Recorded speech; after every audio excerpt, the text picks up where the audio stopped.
In this video, we review STARCOMM's Autoscan tool.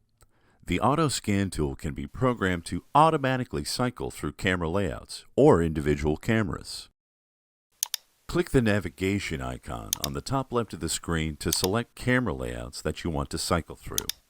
Click Autoscan and drag the desired camera layouts into the Autoscan panel.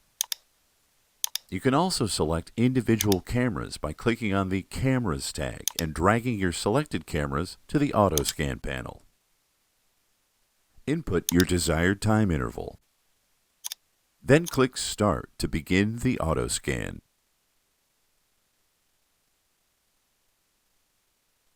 To stop Autoscan, double-click on a camera,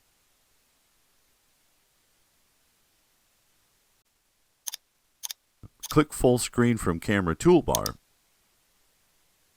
or change the layout manually.